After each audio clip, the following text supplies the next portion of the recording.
Jonathan Hale ripped the marriage contract in half before Captain Carter's rifle even finished cocking. "You want honesty here." He flung the torn pages into the mud at his own boots. "I withdraw every dollar I offered." Abigail froze in the doorway, stunned. Her father's finger stayed on the trigger. "Talk's cheap, Mr. Hale." Jonathan didn't flinch. "Then watch me prove it with my hands, not my money." What this rich man did next would humble an entire town. Stay to the end and tell me your city in the comments so I can see how far this story travels. Subscribe, it only gets harder from here. The paper tore easier than Jonathan expected, like it had never meant much to begin with. "That's the contract," he said, dropping the pieces into the yard mud. "Torn. Withdrawn. No offer left standing." Captain Samuel Carter's rifle stayed level with Jonathan's chest, the hammer already back. "A man tears up his own paper, I reckon he's got a reason. What's yours?" "Because you were right." Jonathan kept his hands raised, palms open, rain starting to fleek through the gray sky above them. "I came here fixing to buy your daughter like she was timber for sale. That was wrong. I aim to fix it." "Fixing it with what you just tore up, the only thing you brought worth a damn."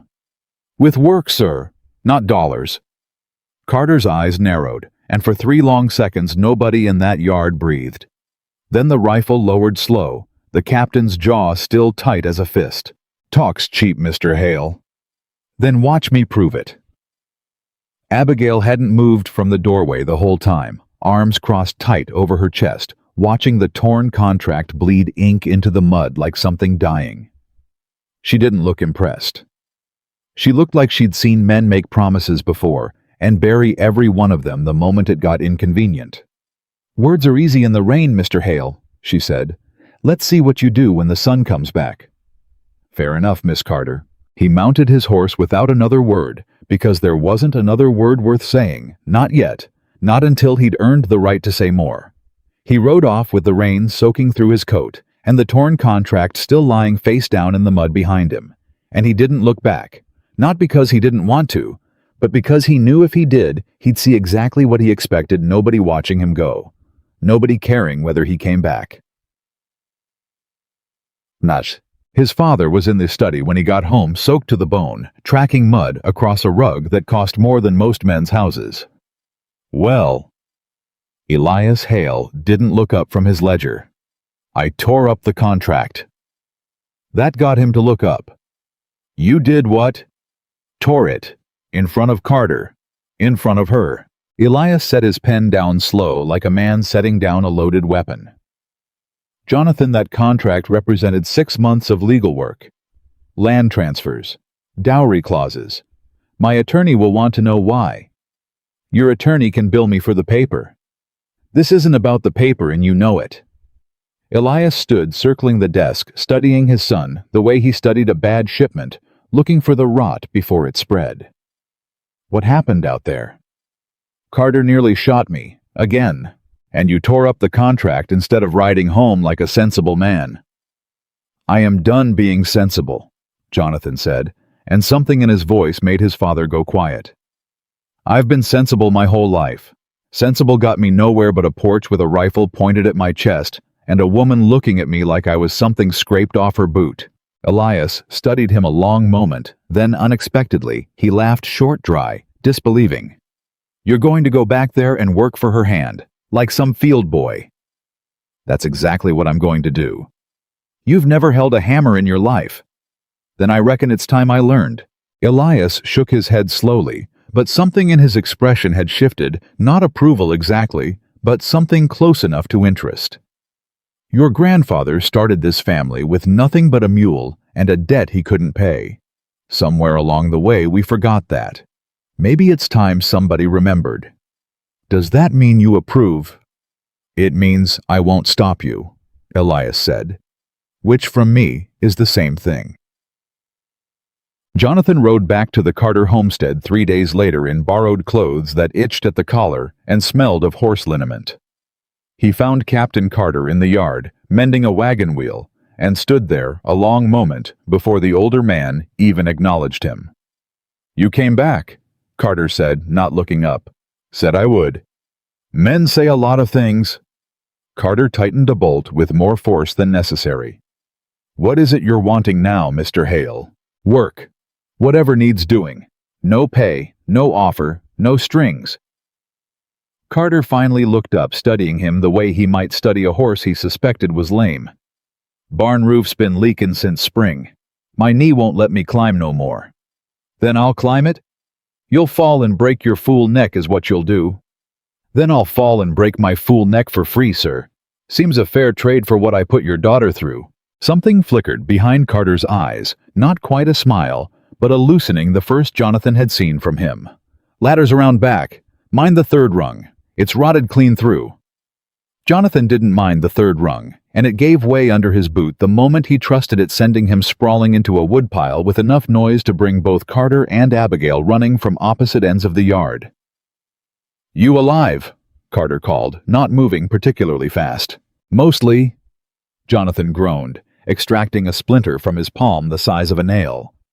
Abigail arrived first, crouching beside him, her hands moving over his arm, checking for breaks before her expression caught up to her actions and hardened back into indifference. You could have died. Would that have satisfied you? Don't tempt me to answer that. But she was still holding his arm, and neither of them moved to change that fact for a moment longer than necessary. Third rung, Carter called out, finally arriving. I said mind it. I minded it right into the woodpile, sir. Carter looked down at him, then at his daughter, still crouched close, and something crossed his face that might have been the ghost of amusement. Get up, Mr. Hale. Roof won't fix itself from down here. He worked through the morning with his palm wrapped in a strip of cloth Abigail had torn from her apron without being asked. And by noon, he understood three things. He hadn't understood at sunrise how to properly swing a hammer, how much a man's shoulders could ache from honest labor, and how it felt to have a woman check on him from the yard below every 20 minutes without pretending that's what she was doing. You're staring, he called down once, unable to help himself. I'm making sure you don't fall again. It's got nothing to do with staring. If you say so, Miss Carter. I do say so. But she brought him water at midday all the same, climbing the ladder herself, minding the rotted third rung, with an ease that told him she'd climbed it 100 times before and sat beside him on the half-finished roof while he drank. My father says you tore up the contract, she said. I did. Why? Because it was worthless. Worth less than worthless, actually. It was an insult dressed up as a proposal, and you were right to be insulted by it. Abigail studied the horizon rather than him, her jaw tight in a way that told him she was working through something before she let it out. There was a man once, before you, before the war took what little we had. He courted me 2 years, told my father he loved me, told me the same in that garden behind the church every Sunday for 2 years running. What happened? The war happened. Took our savings, took my mother, left my father's knee ruined. And the man who loved me 2 years running found somewhere else to put that love the moment my dowry disappeared. She turned to look at him now, eyes hard as flint. So you understand why I don't put much stock in a man's promises, Mr. Hale. I've watched promises evaporate the instant they cost something. I aim to be different. Everyone aims to be different. Few manage it. Then let me manage it, Jonathan said, and judge me on what I do not, what I say. Abigail held his gaze a long moment, something unreadable moving behind her eyes, then rose and descended the ladder without another word, leaving him to finish the roof alone with her question hanging in the summer air, like smoke that hadn't decided where to settle. Word travels fast in the small coastal town, faster still, when the word concerns a Hale on his knees mending another family's fence, and by the second week, Jonathan had an audience he hadn't asked for. Reginald Thorne rode up to the property line one afternoon, while Jonathan was elbow-deep in fence post holes, his fine coat entirely wrong for the summer heat, his smile entirely wrong for the occasion. Jonathan Hale, Thorne said, dismounting with the careless grace of a man who'd never dug a hole in his life. I heard rumors, didn't believe them till I saw it with my own eyes. Reginald. Digging post holes, for the Carters. Thorne looked around the modest homestead with an expression that made no effort to hide its contempt. Your father know you're out here playing farmhand. My father knows exactly where I am. And the whole county's talking about it, you understand. Jonathan Hale, heir to half the industry in this territory, mending fences for a broke-down Navy captain and his spinster daughter. Jonathan set down his shovel, slow, deliberate, the kind of movement that made Thorne's smile falter just slightly. Say that again. I only meant... Say it again, Reginald, and mean it this time, because I want to be sure I heard you right before I decide what to do about it. Thorne's smile disappeared entirely. There's no need for that tone. There's every need. You rode onto this land to mock people who've done nothing but show me more honesty in 2 weeks than my whole social circle's shown me in 28 years.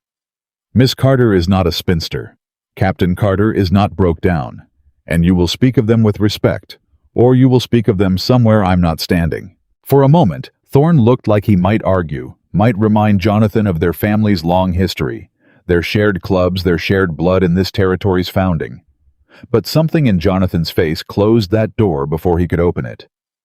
You've changed, Thorne said instead, mounting his horse with considerably less grace than he'd dismounted. I'm working on it. Your father won't be pleased. My father tore up the contract with me. Ride home and think on that, Reginald. Thorne rode off without another word, and Jonathan turned back to his post hole to find Abigail standing at the fence line, having heard every word, her expression harder to read than it had ever been. You didn't have to do that, she said. Yes, Jonathan said, picking the shovel back up. I did. That evening at supper, Captain Carter set down his fork halfway through the meal and studied Jonathan across the table with the particular intensity of a man deciding something important. Heard about Thorne, he said. Word travels fast. Faster than you'd like, I imagine.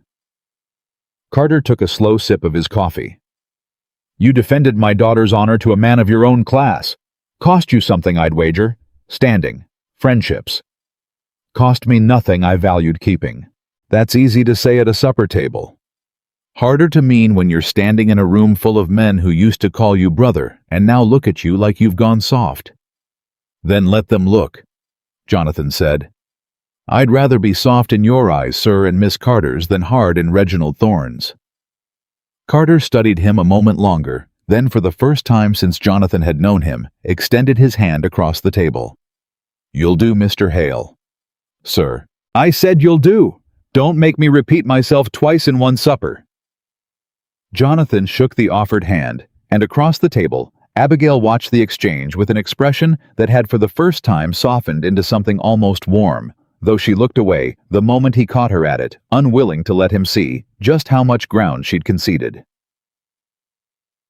The nights grew shorter as summer pressed toward its peak, and Jonathan found himself riding to the Carter homestead before dawn, most mornings, unwilling to waste a single hour of daylight, unwilling, if he was honest with himself, to waste a single hour away from a porch where a woman sat mending clothes and asking him questions that cut straight through every defense he'd built over 28 years of careful living.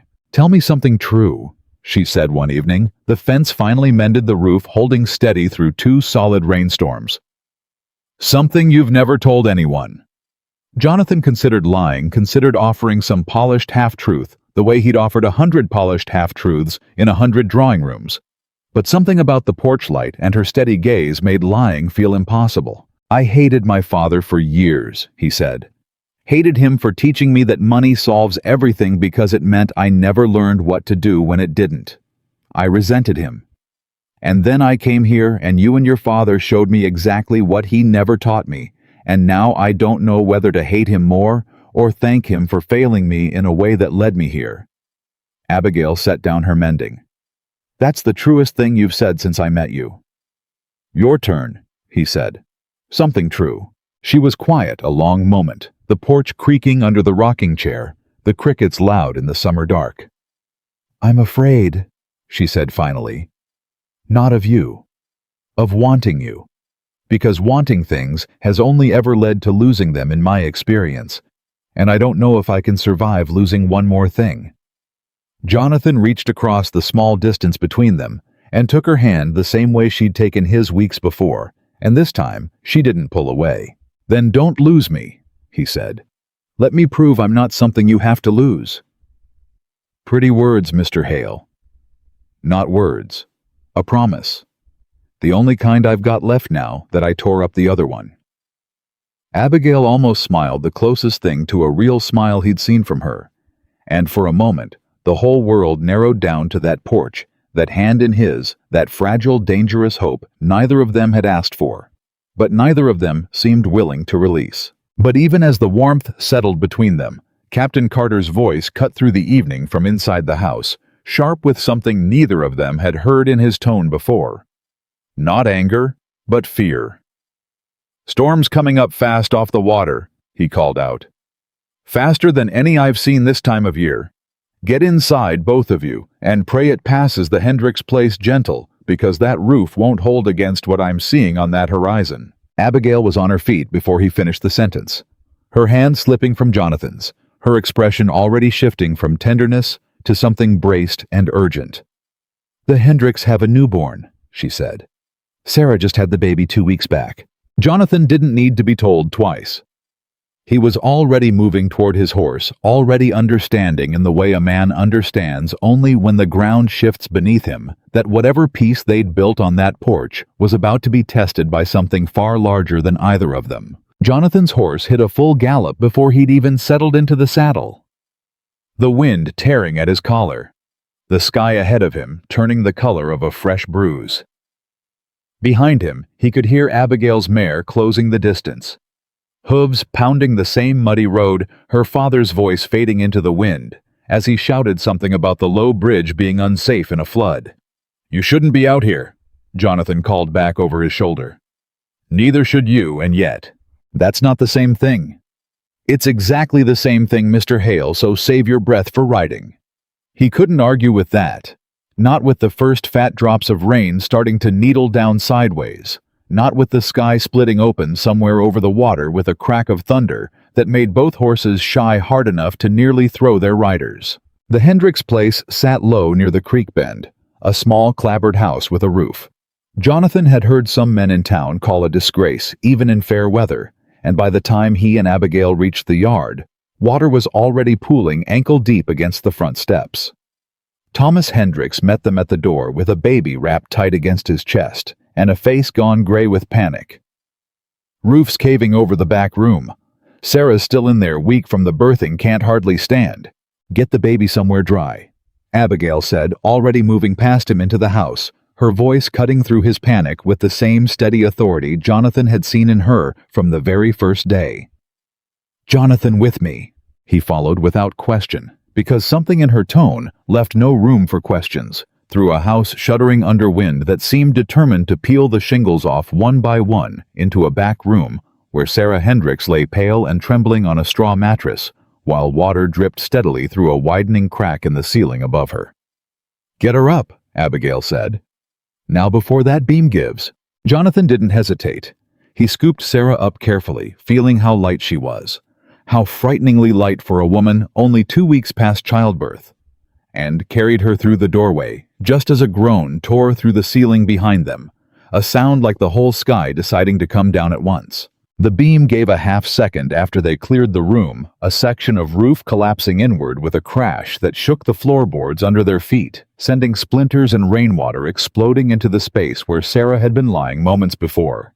Sarah screamed more from shock than pain, clutching at Jonathan's shirt, with a grip surprisingly strong for a woman who could barely stand. "The baby is with your husband safe and dry?" Abigail said already at Sarah's side, checking her over with quick, practiced hands. "You're both going to be fine. Do you hear me? Both fine." Thomas appeared in the doorway, the infant wailing against his shoulder, his face a mess of relief and terror in equal measure. "Sarah, I'm here." Sarah managed, reaching for him, even as Jonathan set her down gently on the nearest dry patch of floor. "I'm here, Tom. We're both here." For a moment, the four of them stood in the wreckage of that back room, rain hammering through the broken roof, thunder rolling close enough to rattle the windows, and Jonathan felt something crack open in his own chest that had nothing to do with the storm. The raw, unfamiliar sensation of having done something that actually mattered with his own two hands in a moment where money would have been entirely useless. "We need to get her somewhere dry," Abigail said, already moving. "The front room's holding for now, but that whole back section could go at any minute." They worked fast, Jonathan carrying furniture, Abigail directing traffic with the calm precision of a field commander, Thomas, trying to comfort both his wife and his screaming infant while doing neither particularly well. Outside, the storm showed no sign of easing, the wind screaming through gaps in the walls that Jonathan hadn't noticed until this exact moment, gaps that spoke of a family too poor to afford proper repairs, too proud to ask for help. "This whole house needs rebuilding," Jonathan said under his breath, more to himself than anyone. "Don't," Abigail warned, not looking up from where she knelt beside Sarah. "Don't you dare offer money right now, Jonathan Hale. Not in this moment. It'll feel like charity thrown at a drowning woman, and it'll break something in Thomas that took him years to build." "I wasn't going to." "You were thinking about it. I can see it on your face." He couldn't deny that, and the fact that she'd caught the thought before he'd even fully formed it left him strangely unsettled, as though she'd learned to read him better than he'd learned to read himself. The storm raged for another hour, the four of them huddled in the front room, while the back half of the house groaned and shifted around them, until finally, gradually the wind began to lose its edge. The rain softening from violent sheets to something more like ordinary weather. When it was over, when the last rumble of thunder faded into the distance, Jonathan stepped out into the wreckage of the yard and found the full scope of the damage laid bare. The back third of the roof entirely gone. The small barn collapsed into a heap of splintered lumber. The Hendricks' one milk cow, standing bewildered in a field, turned to swamp. "We can't leave them like this," he said, and this time it wasn't a thought he was trying to hide. Abigail stood beside him, surveying the same wreckage, her expression grim but thoughtful. "No," she agreed. "We can't. But it can't be your money, Jonathan. Not directly. Not in a way that makes Thomas feel like he owes you something he can't repay." "Then what?" "Then we do what my father would do. What this town used to do before people like Reginald Thorne decided neighbors were beneath their notice." She turned to face him fully, rain still dripping from her hair, her eyes bright with something that looked almost like the beginning of hope. "We ask for help. Real help. Hands and hammers and lumber donated, not purchased.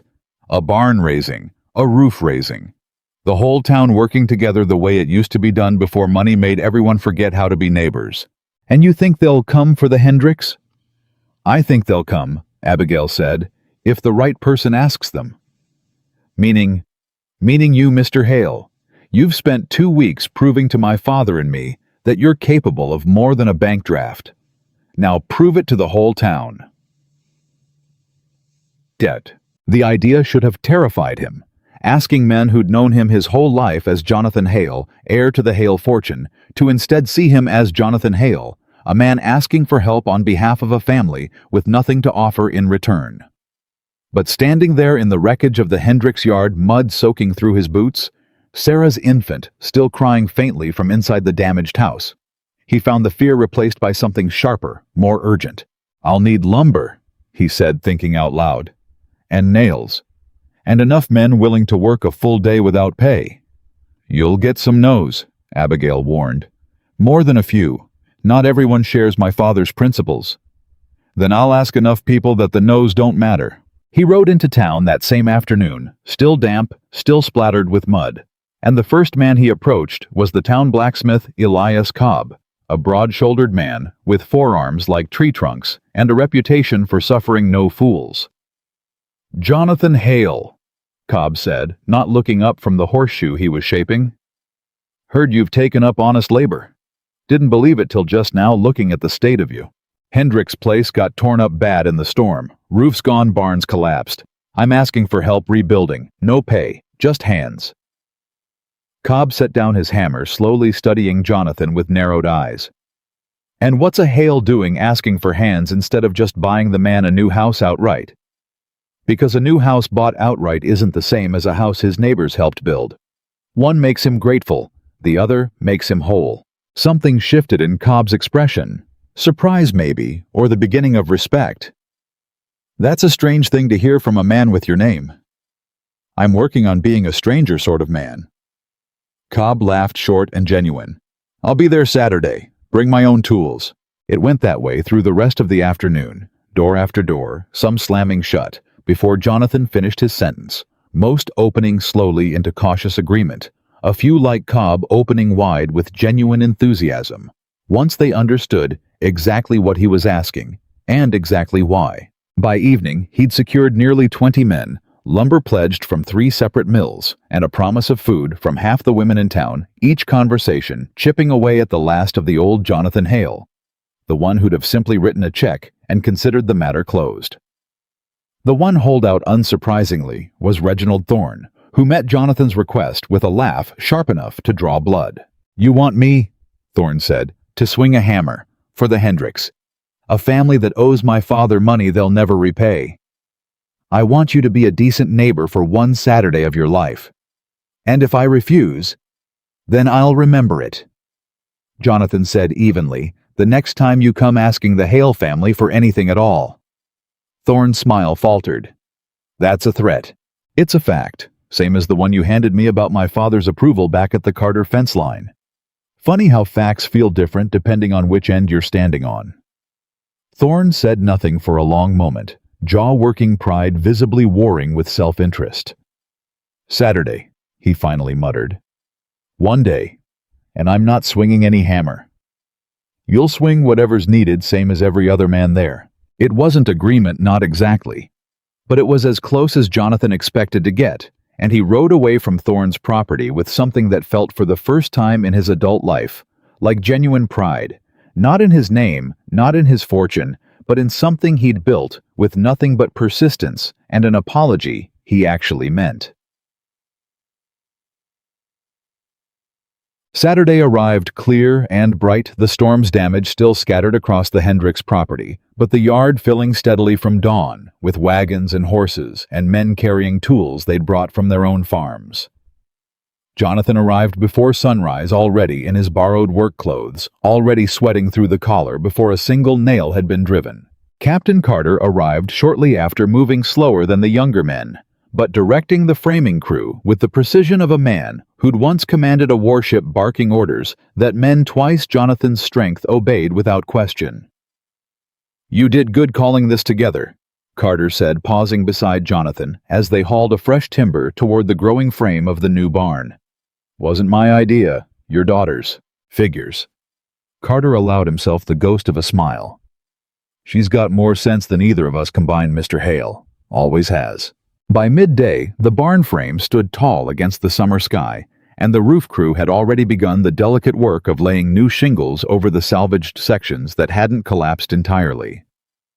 Jonathan worked alongside men he'd known his whole life, without ever once speaking to them as equals men who now handed him tools. Called him by his first name, laughed at his mistakes, without the sharp edge of contempt he'd grown accustomed to expecting. It was mid-afternoon when the trouble started, a section of the new roof frame, shifting under the weight of 2 men working too close together, a groan of stressed lumber loud enough to freeze the whole yard. Get clear, someone shouted, and Jonathan looked up in time to see one of the roofers. A young man named Peter Aldridge, barely out of boyhood, lose his footing, entirely sliding toward the edge with nothing beneath him but 30 feet of open air and a pile of scattered lumber. Jonathan moved before he'd fully decided to move, sprinting across the yard, positioning himself beneath the falling angle with an instinct he didn't know he possessed. And when Peter's body finally cleared the roof's edge, Jonathan caught him, not cleanly, not without both of them crashing hard into the dirt, but caught him all the same, the boy's weight driving the breath from Jonathan's lungs as they hit the ground together. For a moment, neither of them moved, the whole yard gone silent, except for the ringing in Jonathan's ears and Peter's ragged, terrified breathing. You alive, boy? Captain Carter's voice, sharp with command, cutting through the shock. Think so, Peter managed, rolling off Jonathan, slowly checking his own limbs with trembling hands. Ankles twisted bad. Nothing broke, I don't think. And you, Mr. Hale? Carter knelt beside him, concern breaking through his usual gruffness. Jonathan tried to sit up and immediately regretted it, pain flaring sharp through his ribs where Peter's full weight had landed. I'll live." Abigail arrived at a run, dropping to her knees beside him with an expression that had abandoned every ounce of careful distance she'd maintained for weeks, pure unguarded fear written plain across her face. "You could have been killed," she said, hands moving over his ribs with the same practiced urgency she'd shown checking Sarah Hendricks. "Both of you could have been killed. Wasn't going to let the boy fall. You didn't have to catch him. You could have just gotten out of the way." "Could have." Jonathan agreed, wincing as her fingers found a particularly tender spot along his ribs. Didn't feel much like a choice at the time. Abigail's hands stilled, and for a moment the fear in her expression softened into something else entirely, something raw and unguarded, and impossible to mistake for anything but what it was. "Don't you dare do something like that again," she said, voice cracking slightly. "Do you understand me? Don't you dare." "I make no promises, Miss Carter." Seems like the kind of thing a man does without asking permission first.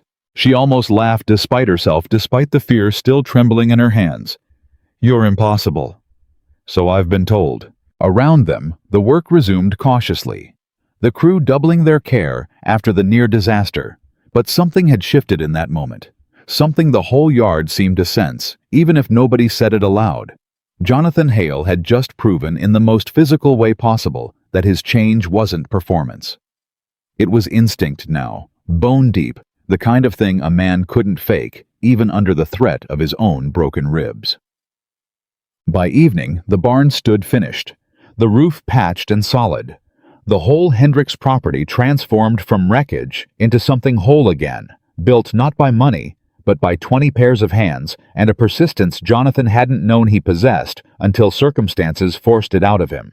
The women had laid out a supper across makeshift tables in the yard, and the whole town gathered to eat together in a way Jonathan couldn't remember happening in years, not since before the war, according to the older folks, back when neighbors still mattered more than status. Thomas Hendricks found Jonathan near the edge of the gathering, Sarah beside him, the newborn finally quiet and sleeping against her chest. "Don't rightly know how to thank you," Thomas said, extending a calloused hand. "Don't thank me. Thank every man and woman here. This wasn't my doing alone." "It was your doing that got them here," Thomas said. "Won't forget that, Mr. Hale, not as long as I live." Sarah reached out and squeezed Jonathan's arm gently. "You carried me out of that room like it was nothing, like I didn't weigh a thing at all." "You didn't," Jonathan said honestly. "Scared me how light you were. 2 weeks of barely eating, worrying over the baby coming early. I'll eat better now, I promise you that." She smiled, tired, but genuine. "Thank you, both of you." As the Hendricks moved off to greet other well-wishers, Jonathan found himself alone at the edge of the gathering with Abigail. The two of them watching the golden evening light settle over a barn that hadn't existed 12 hours earlier. "You did this," she said quietly. "We did this." "No." She turned to face him fully. "I gave you an idea. You're the one who rode into town and convinced 20 stubborn men to give up their Saturday for a family most of them barely knew. That was you, Jonathan. Not your money, not your name. You." Jonathan absorbed that feeling. Something settled into place in his chest that had been unmoored since the day he'd torn up that contract in the mud. 3 weeks ago, he said slowly. "I thought the answer to every problem was a large enough check. I didn't know how to ask for help. I didn't know how to earn anything I hadn't already purchased. And now I know the difference. And I don't think I could go back to not knowing it, even if I wanted to." Abigail studied him for a long moment, the golden light catching the edges of her hair, her expression softer than he'd ever seen it. "My father invited the whole crew to supper next Sunday. Said it's tradition after a barn raising." "Am I invited?" "You built half that barn with your own 2 hands and nearly broke your ribs saving Peter Aldridge's fool neck. I'd say you've earned an invitation." "That's not quite the same as you wanting me there." Something flickered across her face. Hesitation, maybe, or the last vestige of a guard she'd been slowly dismantling for weeks. "I want you there," she said finally quietly, like the words cost her something to release. "I've wanted you there for longer than I've been willing to admit. The admission hung between them fragile and enormous, and Jonathan felt the urge to close the distance to finally say aloud everything he'd been carrying since that first night on the porch. But before he could speak, a commotion rose from the edge of the gathering voices, sharp with alarm, and both of them turned to see Reginald Thorne standing near the supper tables, red-faced and furious, gripping the arm of a young woman Jonathan didn't recognize. "Let go of me," the woman was saying, trying to pull free, her voice tight, with barely controlled panic. "Not until you tell these good people the truth." Thorne snapped loud enough to draw every eye in the yard. "Tell them what you told me.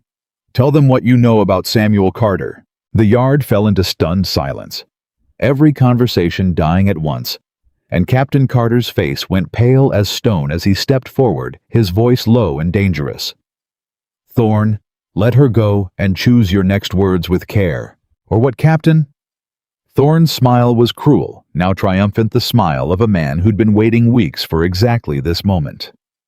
"You'll shoot me too. Same as you nearly shot young Hale here. Go ahead. See how that looks to the whole town, gunning down a man for speaking truth." "What truth?" Abigail's voice cut through the tension, sharp and demanding. "Say it plainly, Reginald, or let her go and crawl back to whatever hole you came from."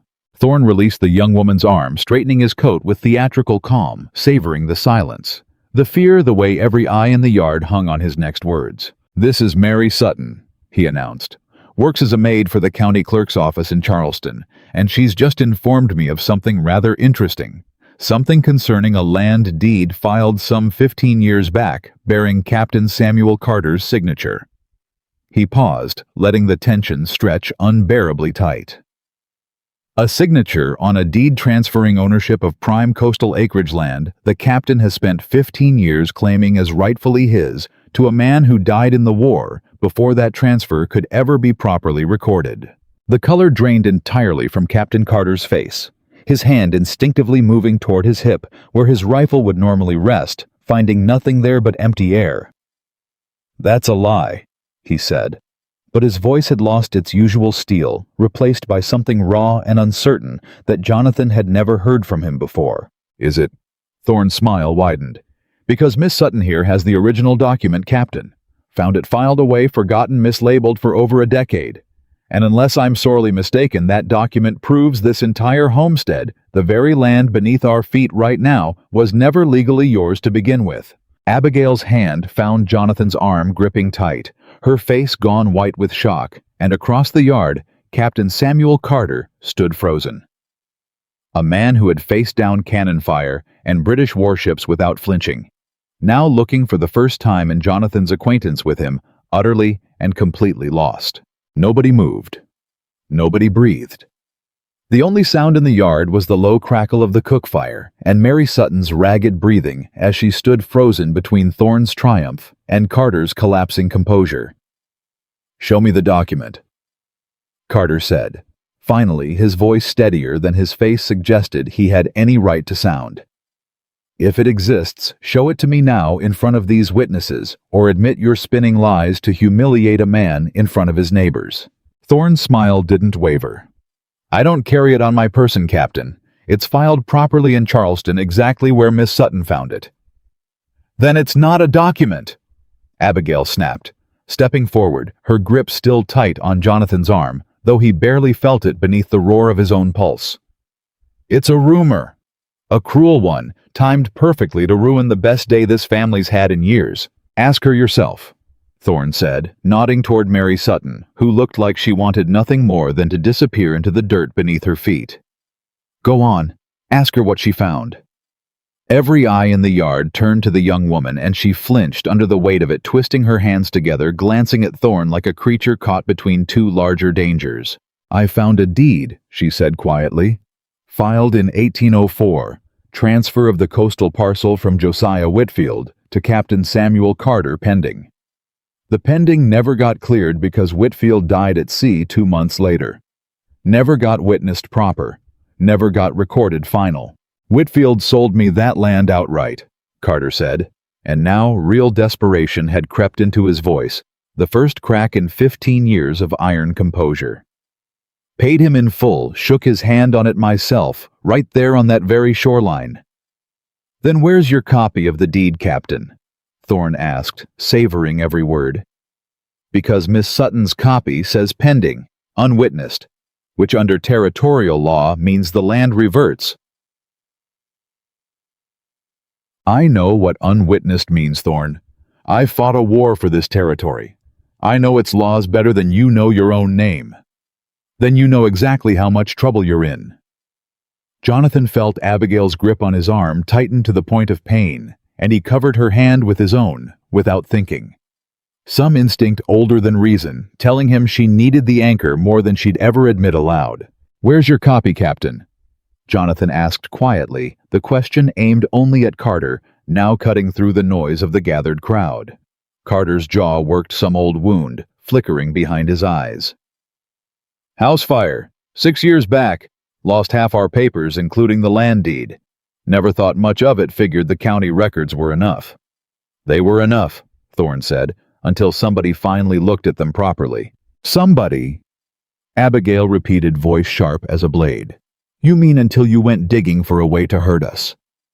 I mean until the truth came to light, Thorne said, though something in his eyes suggested he knew exactly how thin that defense sounded.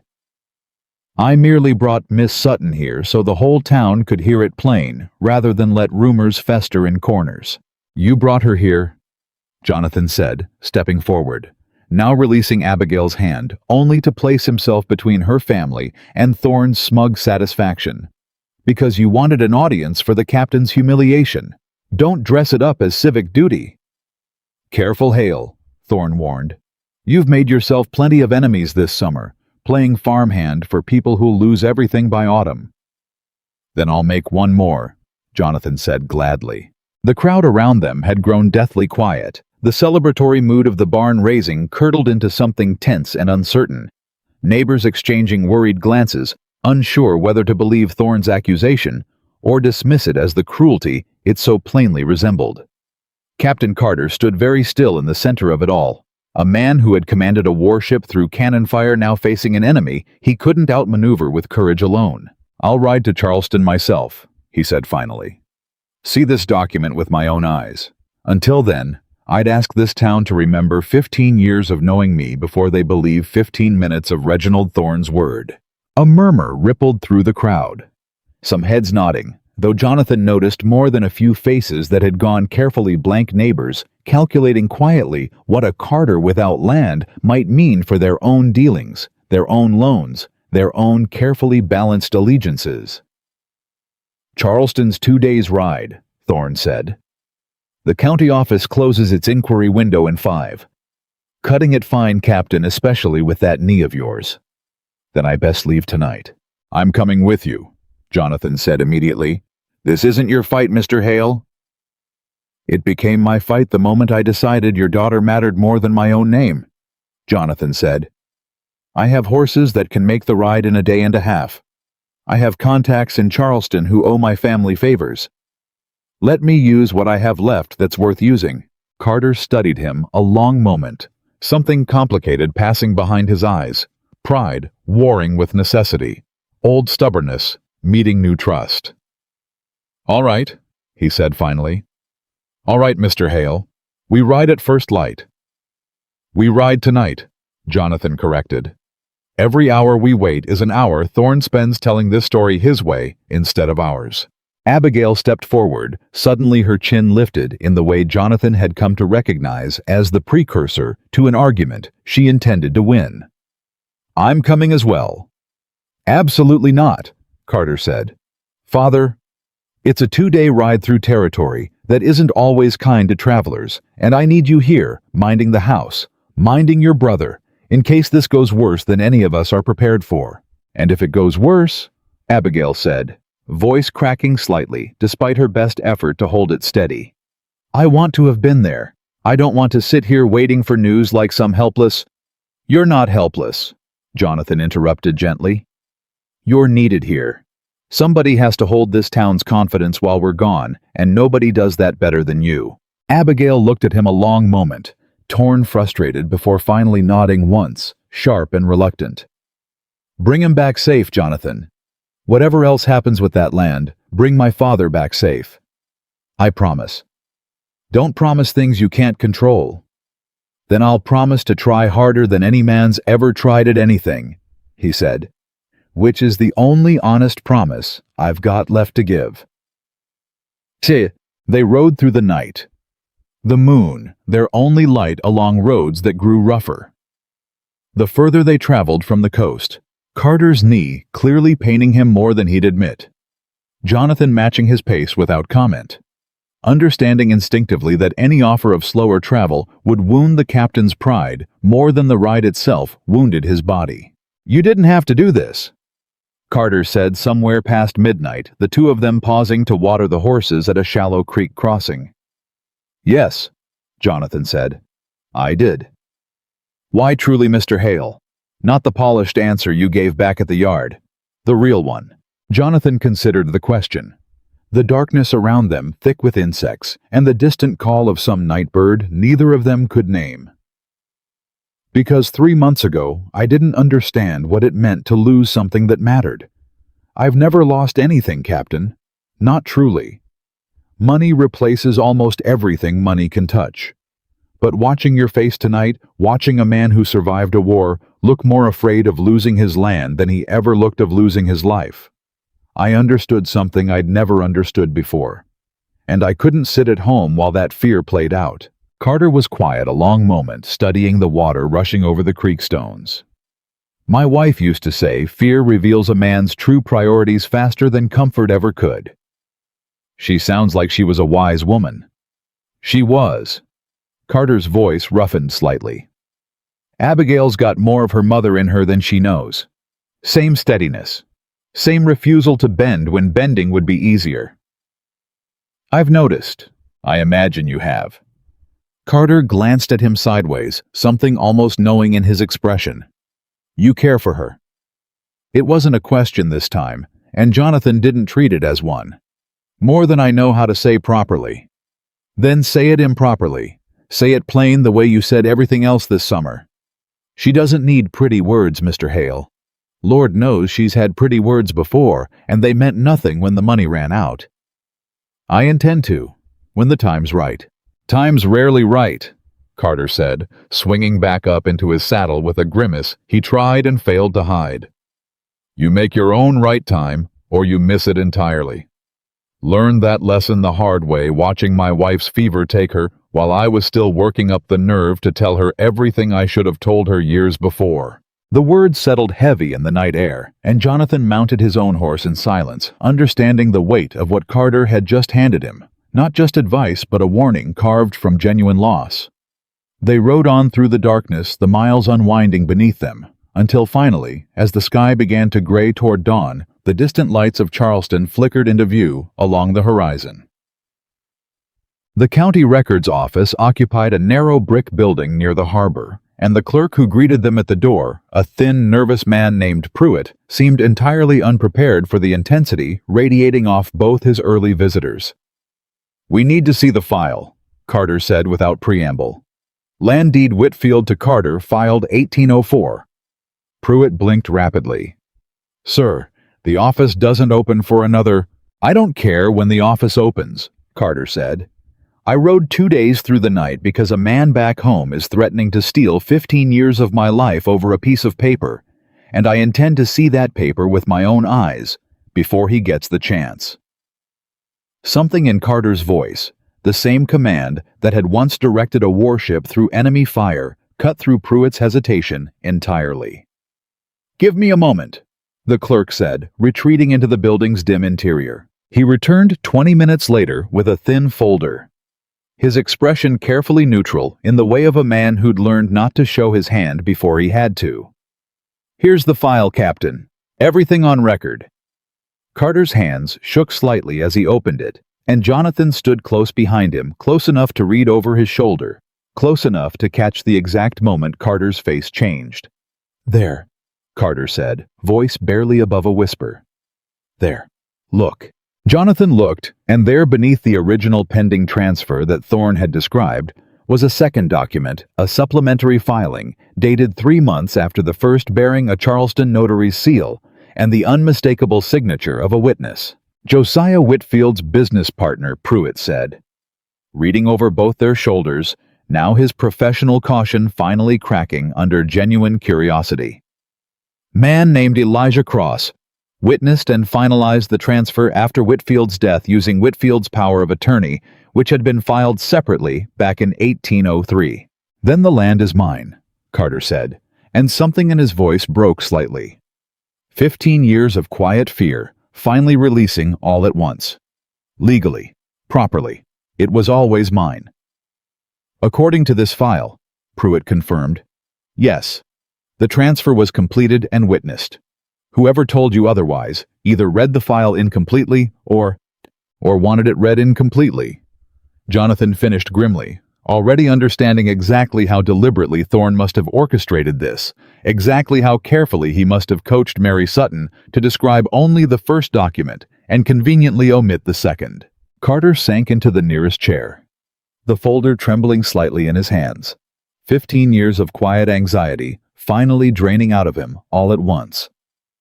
I need a certified copy, he said, voice thick. Something I can carry home. Something I can put in front of that whole town and watch Thorne's face when he realizes he's been caught in his own lie.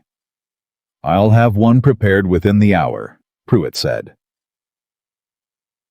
They rode out of Charleston by midday, the certified copy secured in a leather satchel. Jonathan had insisted on carrying himself, both men pushing their horses harder on the return journey than they had on the way out, driven now by something sharper than duty, the need to undo whatever damage Thorne's lie had already done in their absence. He knew, Carter said somewhere along the second day, the words emerging from a long, brooding silence. Thorne knew there was a second document. Had to have known. No man goes digging that specifically without knowing exactly what he's hoping to find and exactly what he's hoping to hide. Why would he do it? What's he gain from ruining you? Carter was quiet a long moment. There's coastal acreage on either side of my property. Thorne's father tried buying my land 20 years back before I ever owned it outright. Man's held a grudge about it since, from what I understand, believing that stretch of coast belongs to Thorne land by rights denied to him by circumstance. So this was never about my proposal to Abigail at all. No, Carter said. Your proposal just gave him an opening, a chance to humiliate a man he already resented in front of an audience he knew would be watching. You handed him a stage Mr. Hale without meaning to. The realization sat heavy in Jonathan's chest, the understanding that his own arrival in Abigail's life, however well-intentioned it had eventually become, had set in motion a chain of events that nearly cost the Carter family everything. I'm sorry, he said. If I'd never come courting in the first place, don't, Carter cut him off. Don't you dare apologize for that. Whatever mess Thorne stirred up, it was always going to surface eventually. Man like that doesn't need an excuse to strike. He just needs an opportunity. If it hadn't been you, it would have been something else, some other opening he'd have found eventually. Carter glanced over at him, something almost fond in his weathered expression. Besides, whatever else this summer's brought, it's brought my daughter more happiness than I've seen in her since her mother passed. I won't have you apologizing for that, no matter what else comes with it. They rode on through the fading light, the coastline growing familiar again as they neared home, until finally, as dusk settled, thick and purple over the water, the Carter homestead came into view, and with it a sight that stopped both their horses cold in the road. A crowd had gathered in the yard, torches lit against the coming dark, and at the center of it stood Reginald Thorne, addressing the assembled townspeople with the confident authority of a man who believed he'd already won. And so I've taken the liberty, Thorne was saying as they approached close enough now to hear every word of drafting papers, to purchase this parcel the moment the county confirms its reversion. A fair price, more than fair given the circumstances. And I'd ask any among you considering doing business with the Carters to reconsider, given how uncertain their claim to this very land has become. Reconsider nothing. Carter's voice rang out across the yard, and every head turned at once, shock rippling through the crowd as they realized the captain had returned. Thorne's confident expression flickered just slightly before composing itself back into practiced calm. Captain, back so soon. I trust your trip to Charleston was informative. Extremely, Carter said, dismounting slowly, his knee clearly protesting after 2 days of hard riding, though nothing in his bearing showed the pain. Would you care to hear what I learned? I'd be fascinated. Carter withdrew the certified copy from Jonathan's satchel, holding it aloft for the whole crowd to see. The transfer was completed, witnessed and finalized 3 months after the original filing by a man named Elijah Cross, using power of attorney granted by Josiah Whitfield before his death. It's all here, properly documented, properly sealed. He turned slow and deliberate to face Thorne directly. The land has been mine legally for 15 years, which means, Mr. Thorne, that you either knew about this second document and deliberately concealed it, or you're a man so eager to steal your neighbor's property that you didn't bother verifying your own claims before humiliating him in front of the whole town. A sharp murmur ran through the crowd faces, turning from Carter to Thorne with newly suspicious eyes. Thorne started, but his usual smooth confidence had entirely deserted him. I was given information. Miss Sutton found... Miss Sutton, Carter interrupted, found exactly what you told her to look for and reported exactly what you coached her to report. Isn't that so, Miss Sutton? All eyes turned to Mary Sutton, who stood at the edge of the crowd, looking increasingly like she wished the ground would swallow her whole. Mr. Thorne paid me, she admitted finally, voice barely audible, to search specifically for that filing. Told me exactly what to say when I found it. Told me not to mention if there was anything else in the file. The crowd's murmur swelled into something closer to outrage. Now neighbors who'd spent the last 5 days uncertain whether to trust Carter or Thorne, finally settling firmly on one side of that question. You paid a county clerk to lie, Jonathan said, dismounting, now moving to stand beside Carter, in front of this entire town in order to steal a war veteran's land. I merely sought accurate information, Thorne said weakly. You sought a lie dressed up as accuracy. Abigail's voice cut through the crowd, and Jonathan turned to see her pushing forward, her expression a fierce mixture of relief at her father's safe return and cold fury at what Thorne had attempted in his absence. You humiliated my father in front of every neighbor he's known for 15 years, over land.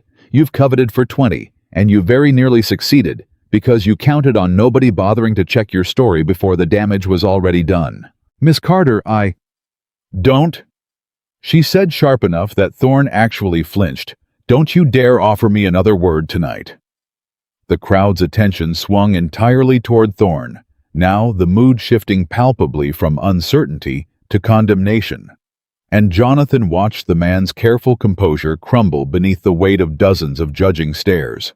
This isn't finished, Thorne said, backing toward his horse some last vestige of pride, refusing to let him leave without a final threat. I'll contest this document. I have lawyers' resources. You have a county clerk willing to testify you paid her to lie, Carter said calmly. I have a certified copy proving my claim was always legitimate. Take your resources to court, Mr. Thorne, and see how far they carry you against the truth. Thorne mounted his horse without another word, his face a mask of barely controlled fury, and rode off into the darkness with none of the confident swagger he'd arrived with, leaving behind a yard full of neighbors who'd witnessed exactly what kind of man he truly was. The crowd dispersed slowly after that, neighbors offering quiet apologies to Carter for their earlier doubt, others simply nodding in solidarity, the whole ordeal settling into something like resolution as the torches burned low and the night deepened around them. Abigail found Jonathan near the horses checking their tack with hands that hadn't quite stopped shaking from 2 days of tension finally released. You brought him back safe, she said. I promised I would. You did more than that. You brought back proof. You saved his land. Her voice caught slightly. You saved everything, Jonathan. We saved it. All of us. You held this town's confidence while we were gone. Your father found the strength to ride 2 days on a bad knee without complaint.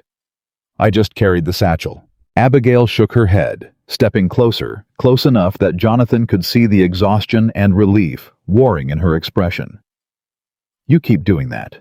diminishing what you do, acting as though your part in things matters less than everyone else's. Old habit, hard to unlearn. Then let me help you unlearn it. She reached up her palm, resting against his jaw, an intimacy neither of them had allowed themselves before this exact moment.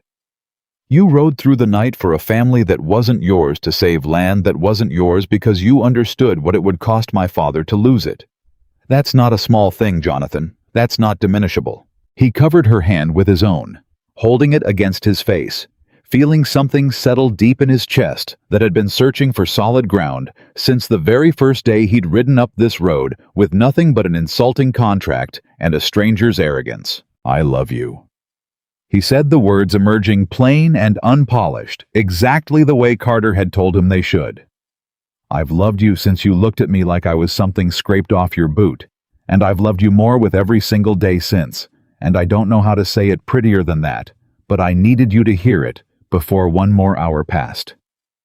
Abigail's breath caught her eyes bright in the dying torchlight. That wasn't pretty at all. No, it was better than pretty. She rose slightly on her toes, closing the last distance between them. Say it again. I love you. Again. I love you, Abigail Carter, and I intend to keep saying it until you're thoroughly sick of hearing it. She laughed, then soft and disbelieving, the sound catching on something like tears. I don't think I'll ever grow sick of it. The kiss that followed was neither rushed nor hesitant. Two people who'd spent a summer proving themselves to each other, finally allowing that proof to settle into something undeniable. And when they finally broke apart, Captain Carter's voice rang out from the porch, gruff but unmistakably amused. If you two are quite finished, he called, there's supper getting cold and I'd rather not have the whole town gossiping about my porch as much as they're gossiping about Thorn tonight. Abigail pulled back, cheeks flushed, though she made no move to release Jonathan's hand as they turned toward the house. One more thing, Carter added, his tone shifting suddenly serious as they climbed the porch steps together. Mr. Hale, a word before supper. Abigail glanced at Jonathan, uncertain, but released his hand and stepped inside, leaving the two men alone on the porch, where everything between them had first been decided weeks ago at the point of a rifle. Sir. Carter studied him a long moment, the porch light casting deep shadows across his weathered face. I watched you ride 2 days without complaint, watched you carry a certified deed like it was the most important cargo in the world, watched you stand up to Thorn in front of the whole town without an ounce of hesitation. He paused.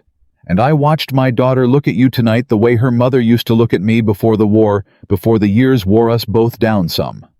Sir, I'm not finished. Carter's voice remained steady, though something vulnerable flickered behind his eyes. I buried my wife 6 years ago. Buried a piece of myself with her. Told myself I'd never see Abigail look at another man the way she looked at me back when we were young and foolish and certain the whole world belonged to us. He exhaled slowly. I was wrong to think that.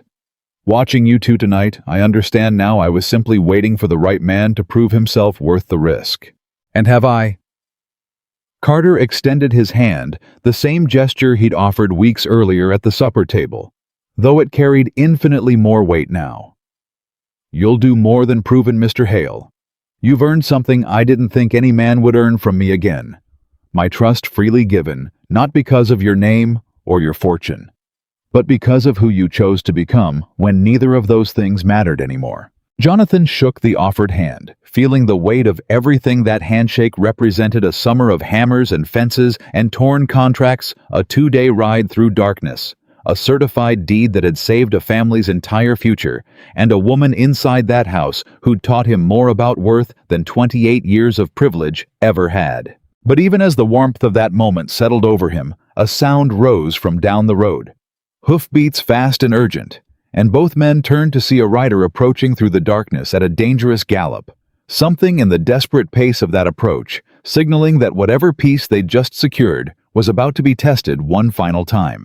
The rider pulled up hard enough to send his horse skidding in the yard dirt, and Jonathan recognized him a half-second before the man spoke: Elias Cobb's youngest apprentice, barely 16, his face white with panic. Mr. Hale, The boy gasped, nearly falling from the saddle in his haste.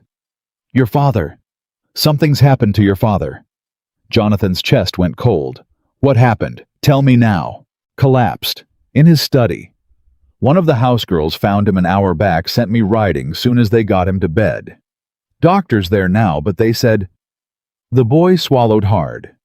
"They said you should come quick, sir. However quick you can manage." Jonathan was moving before the boy finished speaking, swinging up into his saddle with a speed that made his still tender ribs scream in protest, the pain from Peter Aldridge's fall utterly forgotten against this new, sharper fear. "I'm coming with you," Abigail said, appearing in the doorway, already reaching for her shawl. "You don't have to." "I'm coming," she said in a tone that made clear the matter was settled, and Jonathan didn't waste breath arguing, not with every second suddenly feeling like it cost something irreplaceable. They rode hard through the dark, faster than was strictly safe, Jonathan's mind spinning through 100 versions of what he might find when he arrived, each one worse than the last. His father had always seemed indestructible, a man built of ledgers and certainty, and the idea of him laid low in a sickbed felt like a fundamental law of the world quietly breaking. Hale House blazed with candlelight when they finally arrived, every window lit, servants moving through the halls, with the hushed urgency of a household holding its breath. Jonathan took the stairs 2 at a time, Abigail close behind him, and burst into his father's bedroom to find Elias Hale propped against a mountain of pillows, gray-faced but very much alive, a doctor packing instruments into a leather bag nearby. "Father, I'm not dead yet," Elias said, though his voice carried none of its usual dry force, thinned, instead into something Jonathan had never heard from him before: fragility. Despite what the good doctor's face might suggest. "What happened?" The doctor answered before Elias could deflect again. "Your father's heart, Mr. Hale. Strained badly. I've seen this before in men who work themselves past what their bodies can bear year after year until something finally gives." He closed his bag with a soft click. "He needs rest. Complete rest. No ledgers, no negotiations, no late nights bent over correspondence. If he pushes himself again the way he has these past years, I won't answer for what happens next time." "There won't be a next time," Jonathan said, immediately crossing to his father's bedside, gripping the older man's hand with a fierceness that surprised them both. "I'll see to that myself." Elias managed a weak, wry smile. "You've become quite commanding this summer, son, ordering roofers and county clerks, and now apparently your own father." "Someone has to. Someone does," Elias agreed, and something in his tired eyes suggested he meant it more seriously than the words alone conveyed. "Which brings me to a matter I'd rather not discuss while flat on my back, but circumstance has never once consulted my preferences." "Father, this can wait." "It cannot," Elias said, and the old steel crept back into his voice despite his weakened state. "The business, Jonathan. The mills, the shipping contracts, the land negotiations in the Northern Territory. All of it requires a steady hand, and mine isn't steady anymore. Not according to that doctor standing there looking at me like I'm already in my grave." Jonathan felt the weight of it settle onto his shoulders even before his father finished speaking. "You want me to take over?" "I want you to grow into what you've already started becoming," Elias said. "You spent this summer learning what matters when money can't fix it. Now I need you to learn how to make sure the people depending on this family's business don't suffer for my failing heart." Different lesson. Equally important. Abigail stood quietly near the door, watching the exchange, with an expression Jonathan couldn't quite read, and he found himself glancing toward her instinctively, as though needing her steadiness to absorb what his father was asking of him. "I don't know if I'm ready," Jonathan admitted. "Nobody's ever ready," Elias said. "I wasn't ready when my own father died and left me holding contracts I barely understood. You learn by doing same as you learned to swing a hammer this summer. Badly at first, then less badly, then eventually well enough that nobody remembers you were ever anything else." Yet, the following weeks tested Jonathan in ways entirely different from the physical labor of the summer ways that stretched some new unfamiliar muscle in him. Long hours bent over ledgers that had once seemed like his father's exclusive domain. Negotiations with mill foremen who eyed him with open skepticism. Shipping contracts that required a precision he hadn't known he possessed until necessity demanded it. He rode out to the Carter homestead less often now, though never entirely absent, snatching evenings when the work allowed, arriving tired and ink-stained, but unwilling to let too many days pass without seeing Abigail's face, without hearing Captain Carter's gruff commentary on whatever new burden Jonathan was carrying. "You look like a man drowning," Carter observed one such evening, the two of them sitting on the porch while Abigail moved inside preparing supper, her voice carrying softly through the open window as she hummed some old tune her mother had apparently favored. "Some days it feels that way. Your father teach you to swim, or just throw you in the deep end and watch?" Jonathan managed a tired laugh. "Bit of both, I think. He's recovering slowly, but the doctor's forbidden him from touching a single ledger until autumn at the earliest. Which means everything falls to me, and I'm learning the hard way just how much my father actually did that I never noticed until I had to do it myself." "That's the way of most things worth respecting," Carter said. "Looks simple from outside until you're the one holding the weight of it." "There's a mill foreman up north," Jonathan said, rubbing his eyes. "Convinced I don't know enough to run this business properly. Been testing me for 3 weeks now. Inflated invoices, delayed shipments, small things designed to see if I'll notice or if I'll just sign whatever's put in front of me the way a green man might. Have you noticed? Every time. Caught him skimming nearly $200 off a lumber shipment last week." Carter's eyebrows rose, genuine respect flickering across his weathered face. "And what did you do about it?" "Fired him. Publicly in front of the other foreman, so word would spread that the new Hale wasn't a man to be tested twice." Jonathan hesitated. Felt strange doing that, wielding that kind of power.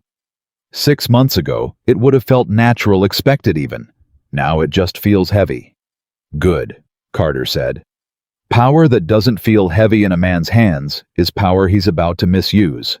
They sat in comfortable silence for a while, the evening settling gold and quiet around them, until Abigail appeared in the doorway, wiping her hands on her apron, studying Jonathan, with the particular attentiveness that had become familiar over the summer. "You're exhausted," she said. "I'm managing. That's not the same thing, and you know it." She crossed to sit beside him, close enough that their shoulders touched, close enough that some of the day's accumulated tension eased simply from the contact. "Your father's business will still be there tomorrow, Jonathan. It'll survive one evening where you actually rest instead of worrying over ledgers. I don't know how to stop worrying, not when so many families depend on those mills running properly. The Hendricks included now that Thomas took work there." "I know." Her hand found his fingers lacing together with an ease that had grown natural between them. "But you can't pour from an empty cup, as my mother used to say.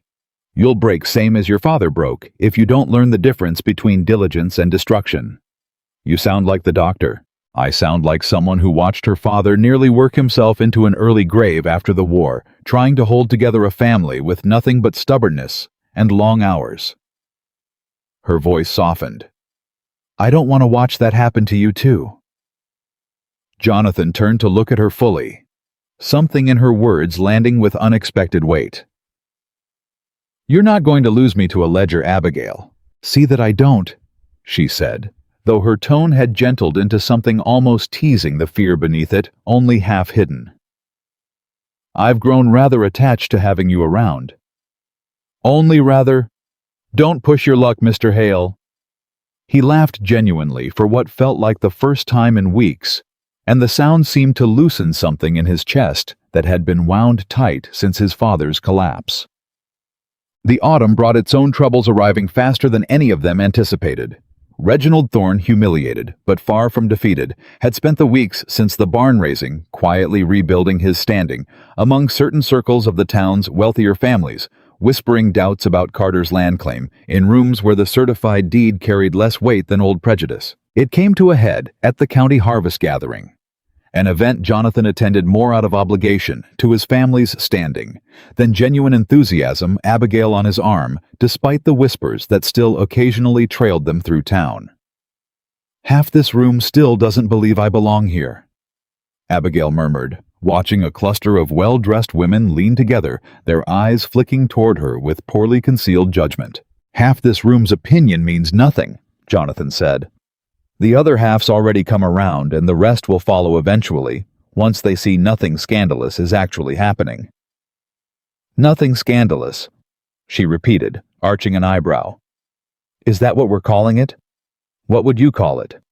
"I haven't decided yet," she said, though the smile tugging at her mouth suggested she'd decided quite a while ago and simply enjoyed making him work for confirmation. Their moment was interrupted by Thorne's approach, flanked by two men Jonathan recognized as minor landowners from the county's northern edge, men known more for their inherited wealth than any particular sense. "Mr. Hale," Thorne said, his voice carrying the particular smoothness of a man who'd rehearsed his approach. "Miss Carter, how delightful to see you both given everything this summer's brought." "Reginald." Jonathan kept his tone flat, unwilling to offer more warmth than the situation demanded. "I hear congratulations might be in order soon." Thorne continued, glancing pointedly between them. "Though I confess I'm curious how the Carter family intends to manage a wedding given their current circumstances." "Their circumstances," Jonathan said carefully, "are entirely secure, as you well know, having seen the certified deed with your own eyes." "Oh, the land, yes, secure enough on paper." Thorne's smile widened slightly. "I meant more generally. It can't be easy marrying into a family still recovering its reputation after such a public scandal." Abigail's grip tightened almost imperceptibly on Jonathan's arm, but her voice when she spoke carried nothing but cool composure. "The only scandal this summer, Mr. Thorne was a man paying a county clerk to lie in front of the entire town. I'd think carefully before suggesting anyone else's reputation needs recovering." The two landowners flanking Thorne exchanged uncomfortable glances, clearly less enthusiastic about this confrontation than their companion. "A momentary error in judgment," Thorne said stiffly. "Nothing more." "A momentary error that very nearly stole a war veteran's home," Jonathan said. "I'd choose your next words carefully, Reginald, given how many people in this room witnessed exactly what that error cost and exactly who paid for it." Thorne's jaw tightened, some calculation working behind his eyes before he forced his smile back into place. No offense meant, of course, merely making conversation. He turned to leave, then paused, glancing back with something colder in his expression. "Do give my regards to your father, Mr. Hale. I trust his health continues to improve, given how much now rests on his son's rather unproven shoulders." He walked off before Jonathan could respond, the two landowners trailing behind him with visible relief at escaping the tension. "He's not finished," Abigail said quietly, watching Thorne disappear into the crowd. "Men like that never accept defeat. They simply wait for a new angle." "Let him wait," Jonathan said. "I've got nothing left to hide from him, and neither do you." But even as he said it, he felt a flicker of unease. He couldn't quite name some instinct warning him that Thorne's parting comment about his father's health hadn't been idle conversation at all. That unease proved justified 3 days later when Jonathan arrived at the mill office to find his lead accountant, a nervous man named Whitcomb, waiting for him with a stack of papers and an expression of barely contained alarm. "Mr. Hale, we have a problem, a significant one." "Show me." Whitcomb spread the papers across the desk, his hands trembling slightly.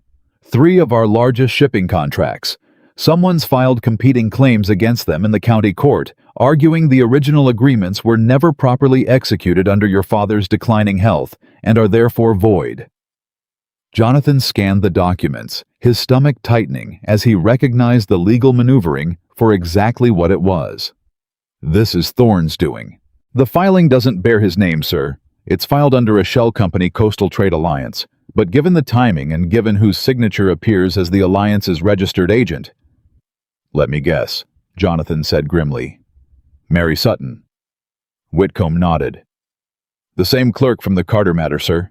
Apparently Mr. Thorne kept her employed after all, despite the public exposure." Jonathan sat heavily in his chair, feeling the weight of it settle over him. Not just the business implications, though those were serious enough, but the deeper realization that Thorne had shifted his attack from Carter's land to Hale's business understanding correctly, that hurting Jonathan financially would hurt everyone. Jonathan had grown to care about Carter, family included. Family. If these contracts are voided, Jonathan said slowly, working through the implications, we lose the northern shipping routes entirely, which means the mill loses its primary buyer, which means layoffs, sir. Substantial ones, including, I believe, several men who worked the Hendricks barn raising this summer. The full scope of Thorne's strategy crystallized in Jonathan's mind with sickening clarity. Not a direct attack on Carter. Not anymore, but a slower, more insidious assault on everyone. Jonathan's changed character had drawn close to him, an attempt to prove that the new Jonathan Hale, the one who chose honest labor and honest love over calculated advantage, couldn't actually protect the people who depended on him. Get me everything on this coastal trade alliance, Jonathan said, already moving, already thinking 3 steps ahead, the way his father had trained him, without either of them realizing the lesson was taking hold. Ownership records, filing history, every scrap of paper connecting it back to Thorne.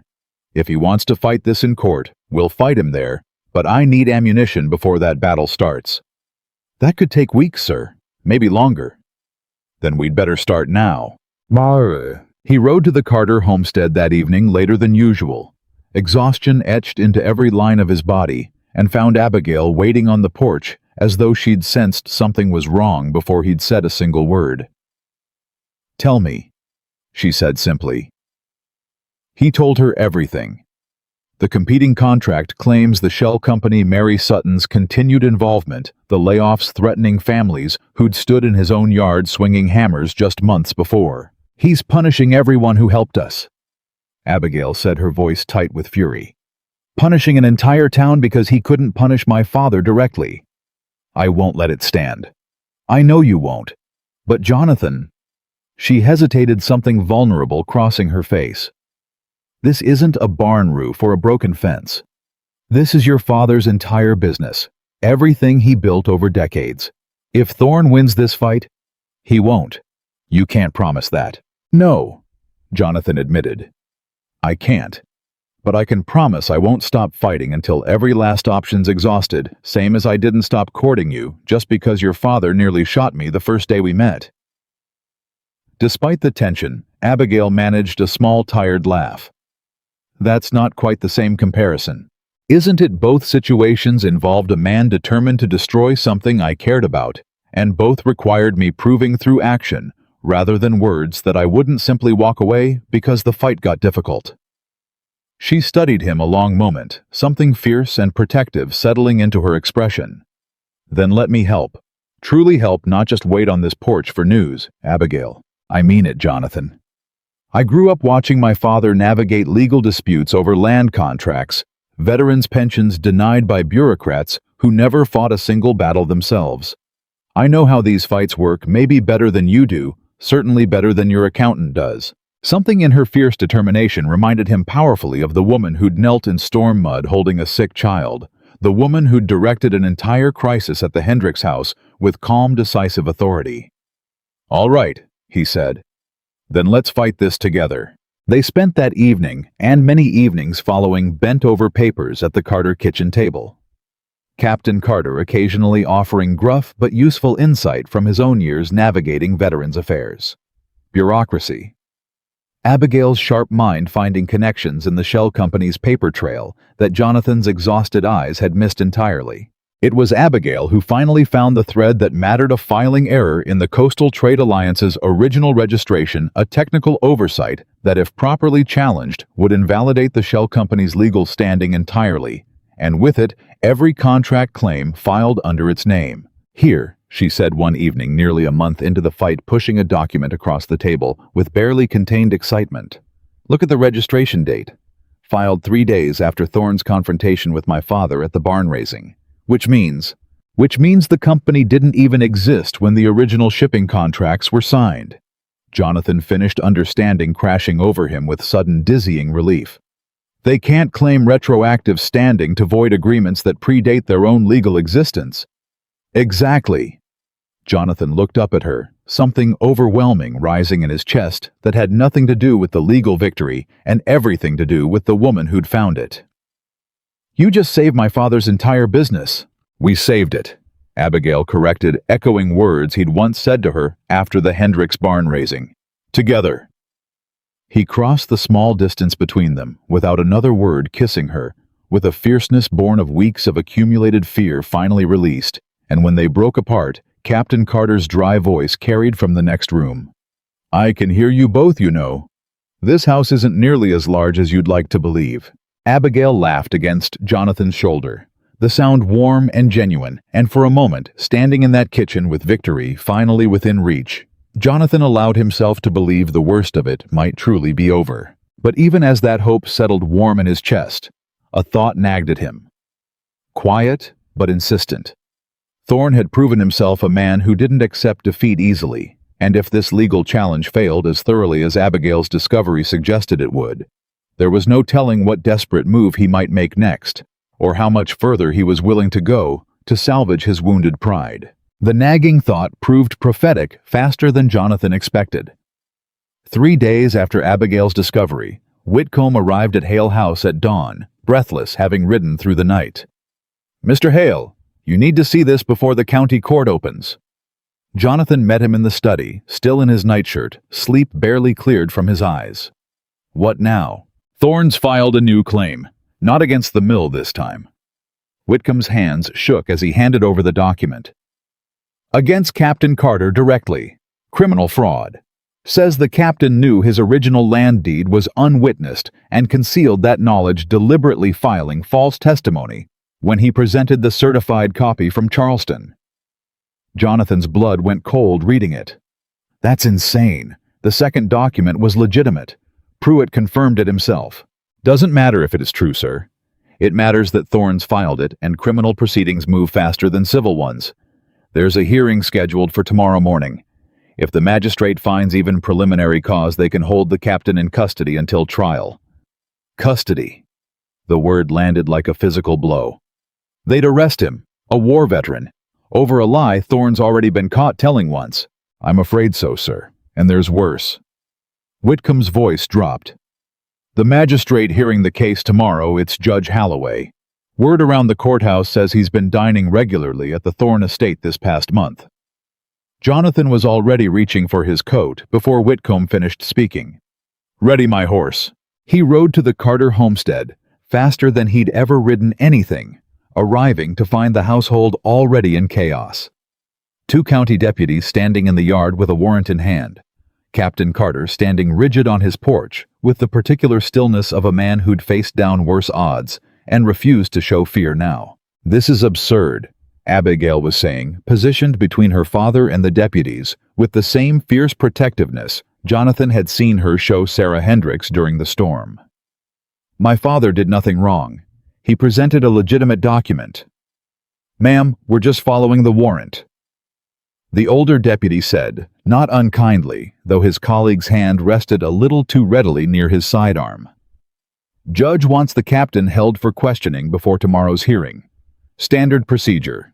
Standard procedure for a lie manufactured by a jealous neighbor, Jonathan said, dismounting and striding into the yard, positioning himself beside Abigail without hesitation. Mr. Hale, the deputy said, recognizing him. This doesn't concern the Hale family. It concerns me a great deal, given that Mr. Thorne's last attack landed squarely on my father's business, and this one appears aimed at the man I intend to make my father-in-law. Jonathan kept his voice level, though everything in him wanted to shout. I'd ask you to reconsider executing that warrant until the captain's had proper counsel. We have our orders, sir. Captain Carter stepped forward, then raising a hand to still the growing tension. It's all right, Jonathan, Abigail. Let them do their duty. I've got nothing to hide, and a night in custody won't kill a man who survived British cannon fire. He allowed the deputies to approach, though his eyes never left his daughter's face. You hold this house steady while I'm gone, same as you did before. Father. I mean it, Abigail. Fear serves nobody. Not now. He extended his wrists for the restraints, with the same composed dignity he'd shown facing Thorne at the barn, raising. Though Jonathan caught the small tremor in his jaw, the only crack in an otherwise iron facade. I'll have you out before the hearing, Jonathan said. I promise you that. Don't promise things you can't control, Mr. Hale, Carter said, echoing his own advice from weeks before, though something almost like a smile touched his weathered face. Just promise you'll try. The deputies led him toward their wagon, and Abigail's composure finally cracked the moment her father's back was turned, a sound escaping her that was half sob, half furious growl, her whole body trembling with restrained fury. "I'll kill him," she said, low and dangerous. "I swear before God, if Thorne has done this—" "He has," Jonathan said grimly. "And we're going to prove it tonight before that hearing tomorrow morning, or your father sleeps in a cell for a lie that should have died the moment Thorne got caught the first time." They rode to Charleston that same afternoon, not for records this time, but for something far more urgent. Pruitt himself, the only man whose sworn testimony could definitively dismantle Thorne's fraud claim before Judge Halloway's compromised hearing. Pruitt met them at his office door, alarm crossing his face the moment he registered the desperation in their expressions.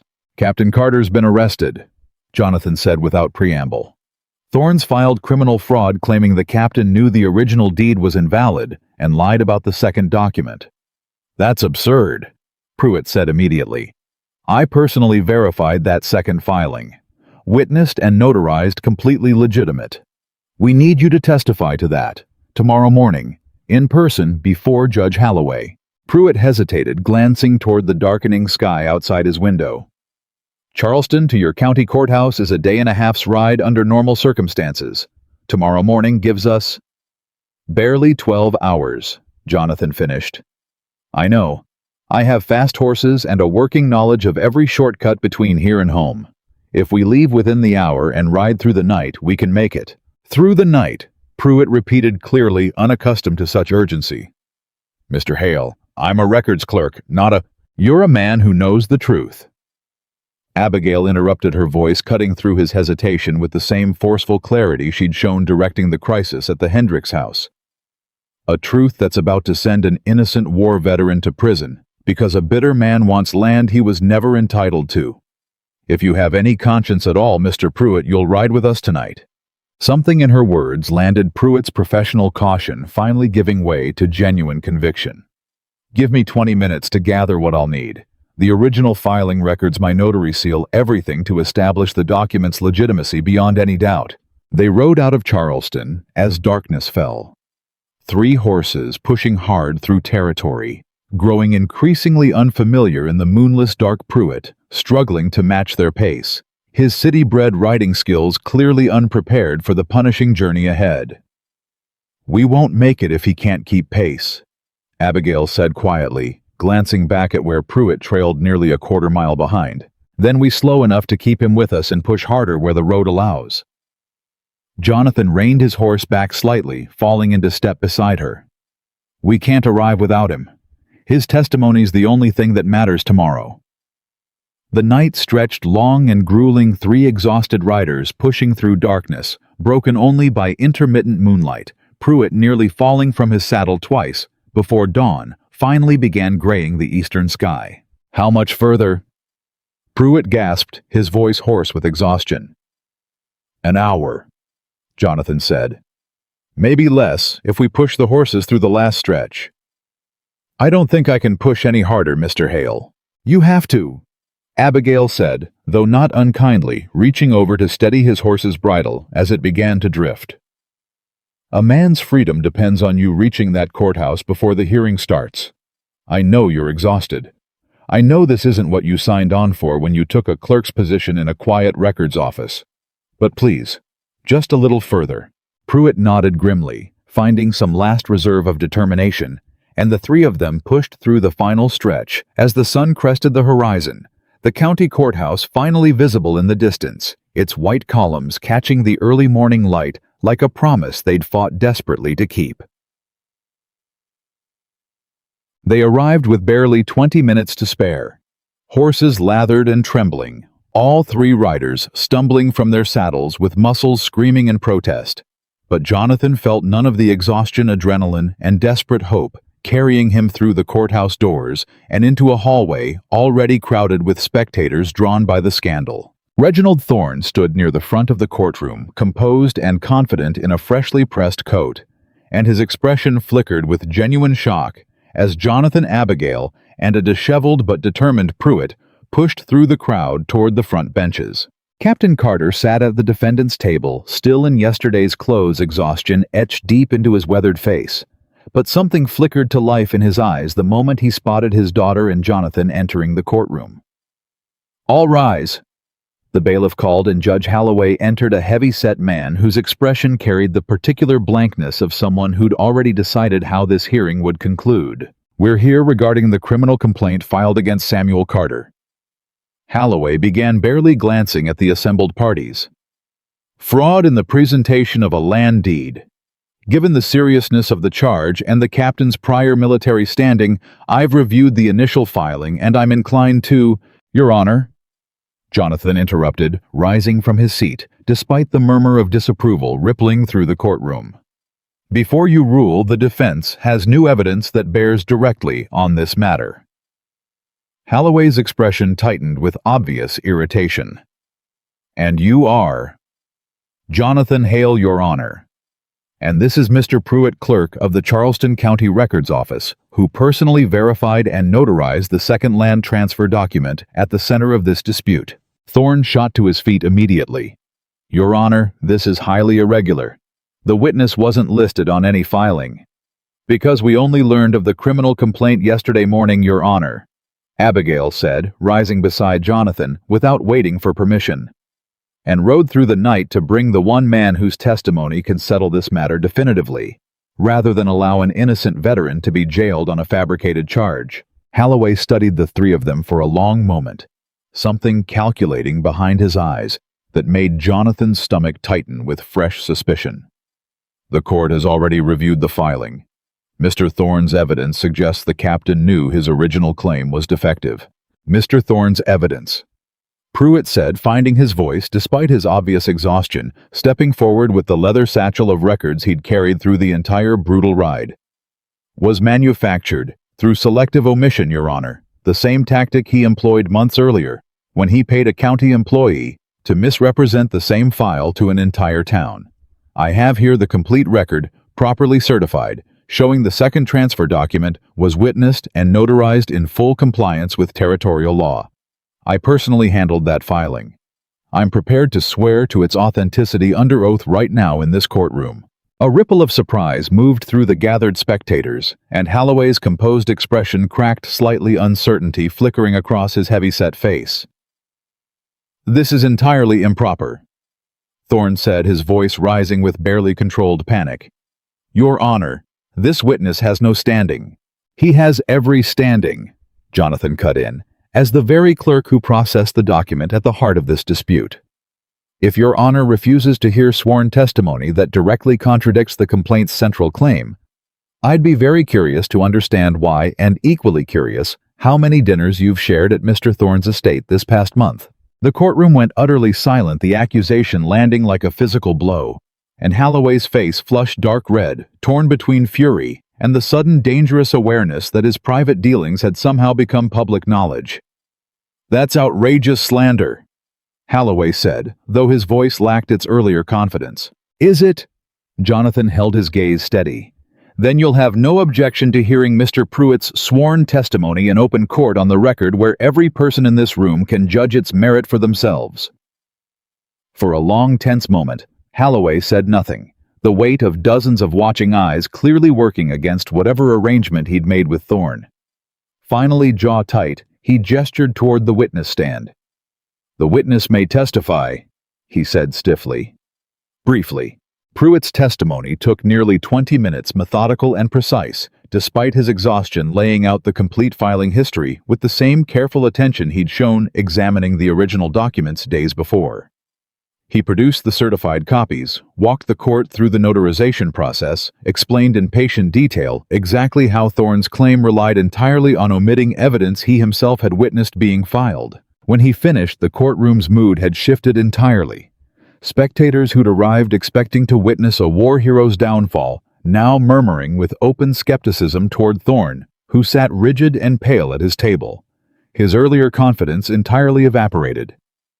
Mr. Thorne, Holloway said finally, his voice carrying the particular reluctance of a man forced into a corner he hadn't wanted to occupy.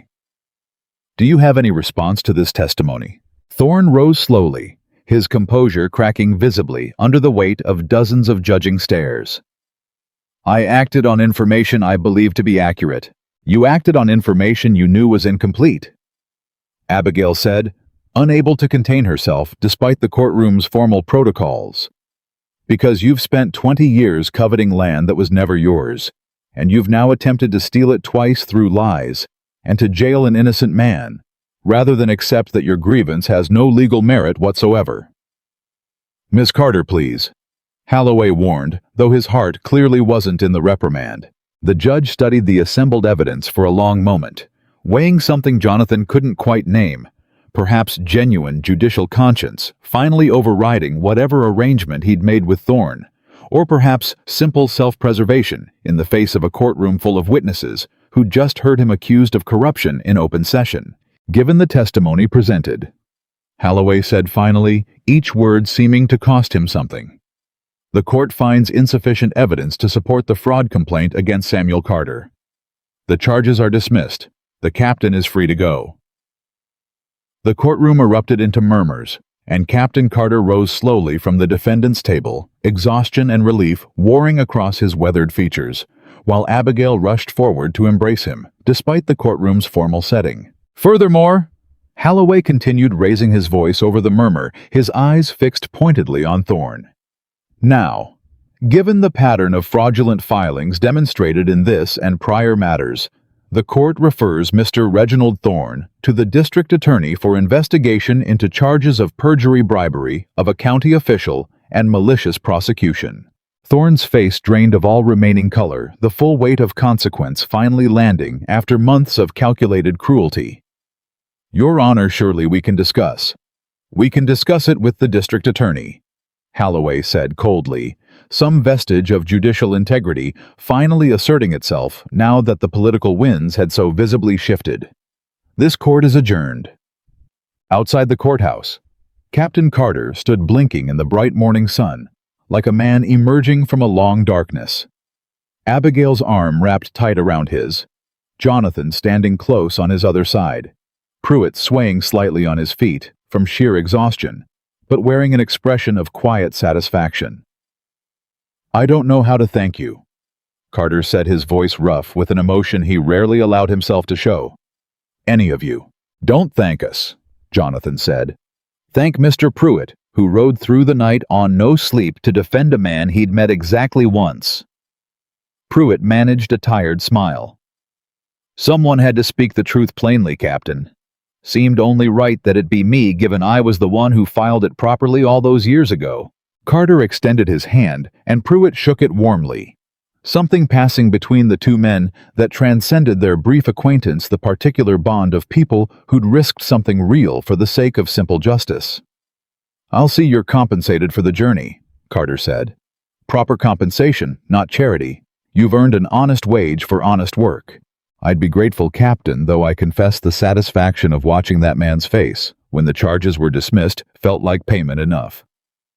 They laughed together, the tension of the past 24 hours finally beginning to release, and Jonathan felt Abigail's hand find his, her fingers lacing through his own with a fierce gratitude that needed no words to convey. It's over, she said quietly. Watching Thorne being led away by two grim-faced men Jonathan recognized as the district attorney's investigators, his earlier arrogance entirely replaced by ashen, desperate pleading that nobody around him seemed inclined to hear. It's over, Jonathan agreed. All of it. The land claim, the business fraud, whatever else he might have tried given enough time.